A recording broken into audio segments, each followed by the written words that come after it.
कैसे हो फ्रेंड्स। कक्षा 8 में आज हम तीसरा चैप्टर देख रहे हैं, चतुर्भुजों को समझना। अब बहुत सारे चतुर्भुज या बहुत सारे पंचभुज ऐसे आते हैं, षटभुज, षष्ठभुज, अष्टभुज, ऐसे बहुत सारे आते हैं। आज हम अभ्यास करेंगे चतुर्भुजों की। पहले बात करते हैं रेखाखंडों से बना सरल बंद वक्र को बहुभुज कहलाता है। ये आपको 1 मार्क में पूछा जाता है। रेखाखंडों से बना सरल बंद वक्र को क्या कहते हैं? बहुभुज कहते हैं या फिर बहुभुज कहलाता है। बहुभुज के उदाहरण कौन कौन से हैं? बहुभुज माने जिसकी 2 से ज़्यादा भुजाएं होती हैं उसे बहुभुज कहा जाता है। जैसे एक त्रिभुज है, चतुर्भुज है, पंचभुज है, षड्भुज है, अष्टभुज आदि को बहुभुज कहलाता है। सम बहुभुज में उसकी सभी भुजाओं का माप समान होता है। आपको बहुभुज कोई भी दिया होगा, उसके आगे अगर सम लिखा है, जैसे सम चतुर्भुज, सम त्रिभुज, सम पंचभुज, तो आपको ये समझना है कि पंचभुज में 5 समान भुजाएं हैं, 5 समान भुजाएं होती है। या सम षड्भुज मतलब समान 7 भुजाएं होती है। अष्टभुज, सम अष्टभुज माने समान 8 भुजाएं होती है। सम बहुभुजों में उसकी सभी भुजाओं का माप समान होता है। सम बहुभुज में उसके सभी कोणों के माप समान होते हैं। चतुर्भुज के चारों कोणों के माप का योग 360 होता है। चतुर्भुज के चारों कोणों के माप का योग 360 होता है। n भुजा वाले बहुभुज के विकर्णों की संख्या ज्ञात करने का सूत्र। अभी आप लोगों को पता है कि जैसे हमने कोई भी एक चतुर्भुज बनाया तो वो चतुर्भुज में 2 विकर्ण होते हैं, एक ये वाला और एक ये वाला। 2 विकर्ण होते हैं। फिर से देखते हैं, कोई एक चतुर्भुज है, उसमें एक विकर्ण और दूसरा विकर्ण, ऐसे 2 विकर्ण होते हैं। अभी मेरे पास बहुत सारे पंचभुज है, सम पंचभुज है, ऐसे बहुत सारे अष्टभुज है, ऐसे कोई भी आकार है, तो उसके विकर्णों की संख्या ज्ञात करने का सूत्र है n-1/2 -n। ये याद रखना जरूरी है। अगर आपको सूत्र नहीं समझ में आएगा या याद नहीं रखोगे तो आप सम्स नहीं कर पाओगे। यहाँ पे आपको आकृतियाँ दी गई हैं, 1 2 3 4 5 6 7 8 नंबर तक आकृति दी है। उसमें पहले देखते हैं सरल वक्र कौन से है। सरल वक्र माने जो सीधे सीधा है वो कौन सा है? तो वो है पहला नंबर, दूसरा, तीसरा, चौथा, 5वां और 7वां। माने सरल वक्र कौन है? 1 2 3 4 5 और 7, ये सरल वक्र कहा जाता है। सरल बंद वक्र किसे कहते हैं या कौन से है? तो सरल बंद वक्र भी वही है। ये देखो, बंद है पहले नंबर वाला, ये दूसरे नंबर वाला बंद है, तीसरा भी बंद है, चौथा भी बंद है, 5वीं आकृति है वो भी बंद है और 7वीं आकृति भी बंद है। बहुकोण कौन से है? बहुकोण माने बहुभुज कौन से है? बहुभुज है हमारे पास 1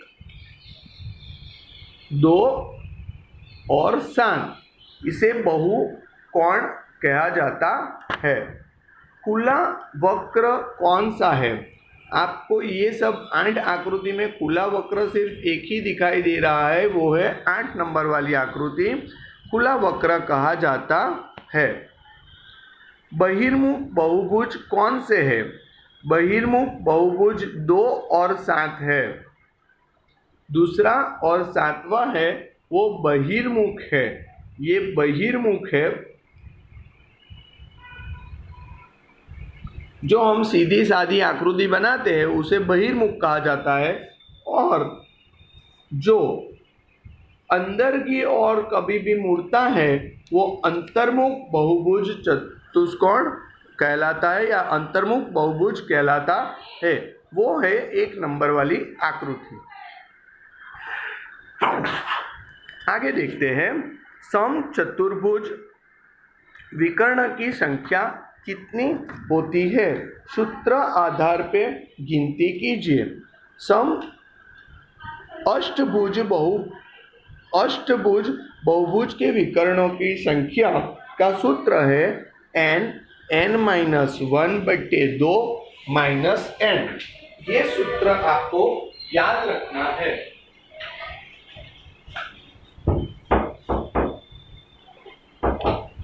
आगे देखते हैं, यहाँ पे मेरे पास अष्टभुज है। अष्टभुज माने 8 भुजाएं, माने सम अष्टभुज माने समान तरफ से एक समान भुजाएं हैं और वो भी 8 है, माने n बराबर होगा 8। अब हमारे पास सूत्र है n-1/2 -n। अब जहाँ पे आपको n दिखाई दे रहा है वहाँ पे आप 8 लिखोगे। 8 माइनस 1 आप देख सकते हो। 8 माइनस 1/2 ये -8। यहाँ पे ये 2 चौक 8 ऐसा होगा बराबर, माने 4। 8 माइनस 1 -7। 7 4 जा या 7 चौक 28। 28 में से 8 गया तो बचेगा 20। माने विकर्णों की संख्या कितनी होगी? 20 होगी। जब अष्टभुज वाला कोई भी चतुर्भुज होगा, सम अष्टभुज वाला उसके विकर्ण की संख्या 20 होगी। आगे देखते हैं, सम अष्टभुज के सभी अंतःकोण की माप का योग कितना है? सम अष्टभुज के अंतःकोणों के माप का योग हमें जानना है तो n-2 इंटू 180 माने n-2 गुणा 180। यहाँ पे भी दिया गया है सम अष्टभुज। सम अष्टभुज माने समान 8 भुजाएं, 8 बाहु, माने n बराबर है 8। यहाँ पे हमारा सूत्र हमें क्या जानना है कि अंतःकोणों की माप का योग हमें जानना है। मतलब हमारे पास कोई भी आकृति है तो उसके अंदर के सभी कोणों के माप का योग, मतलब 8 कोणों के माप का योग कितना होगा वो हमें जानना है। वो कैसे जान सकते हैं? जैसे चतुर्भुज है तो चतुर्भुज में 4 भुजाएं हैं तो n बराबर 4 होगा, तो 4 माइनस 2 करेंगे तो 2 और 180 गुणा 2 करेंगे तो 360 होगा। वो तो हमें पता है कि चतुर्भुज में अंदर के सभी कोणों का माप का योग कितना होगा? 360। अभी हमारे पास अष्टभुज है तो अंदर के चारों सभी कोणों के माप का योग कितना होगा? तो के 8 minus 2 is equal to 6 into 180।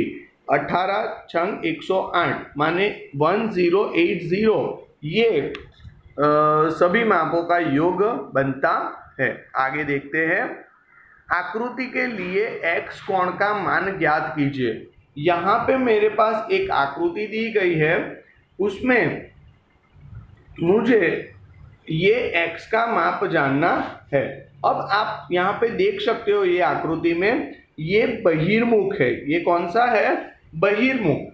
तो मैं पहले लिखूंगा बहिर्मुख जो है तो उसका माप आधार, ये है आपका आधार। आधार के बहिर्मुख का माप 90 डिग्री है, माने उसके अंदर का अंतःकोण का माप कितना होगा? वो भी 90 डिग्री होगा। बराबर। बाहर का दिया है तो अंदर का कितना होगा 90 डिग्री। अभी मुझे पता है कि मेरे पास एक कोण, ये दूसरा वाला, ये तीसरा और ये चौथा, ऐसे 4 कोण हैं, मतलब वो चतुर्भुज हुआ।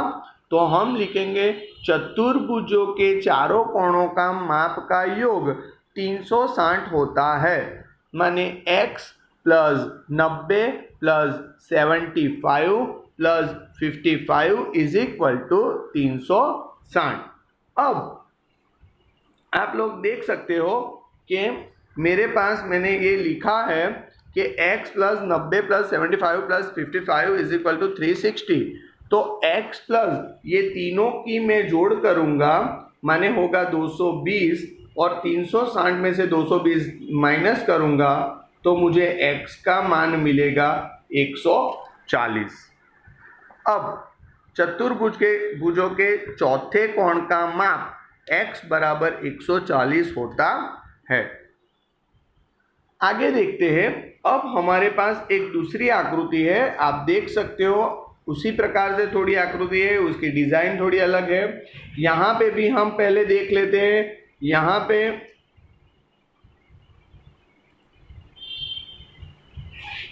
ये आधार है, आधार में एक ये वाला बहिर्मुख है, बहिर्मुख का माप 60 है, तो अंदर का माप कितना होगा 180 में से 60 जाएगा तो 120 आएगा। माने ये माप मेरा हुआ 120। उसी प्रकार से ये माप है 50, तो ये माप कितना होगा 180 में से 50 जाएगा तो 130 बचेगा।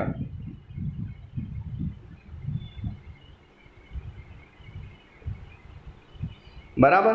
अब मेरे पास है माप कितने, तो के 1 2 3 4 5 5 कोण हैं। अभी 5 कोणों के अंतः कोणों का माप का योग तो मुझे पता नहीं है, तो मुझे पहले तो 5 कोणों के माप का योग, मतलब अंतः कोण के माप का योग मुझे जानना है। तो मेरे पास सूत्र कौन सा रहेगा अंतः कोणों को माप का योग जानने के लिए, n-2 गुणा 180। तो n बराबर मेरे पास कितने बाहु है 5, या फिर 5 कोण है, तो 5 - 2 इज इक्वल टू 3 गुणा 180 माने 18 तिया 540। अब मेरे पास 540 मिल गए। अब मुझे यहाँ पे सिर्फ इतना ही करना है। यहाँ पे मेरे पास है 120 और यहाँ पे है 130, माने मैं लिखूँगा 120 plus 130 plus 40 plus x is equal to 540। अब मैं करूँगा ये तीनों का जोड़ है वो होती है 290, x और x मिला के 2x होता है, माने 290 प्लस 2x बराबर 540, माने 2x बराबर 540 माइनस 290। 540 माइनस 290 करेंगे तो 250 होगा। x बराबर 250 भाग 2, तो x बराबर मुझे मिलेगा 125। यहाँ पे आपका आज का ये टॉपिक ख़त्म होता है। अच्छे से ध्यान देकर ये अभ्यास कंप्लीट करना है।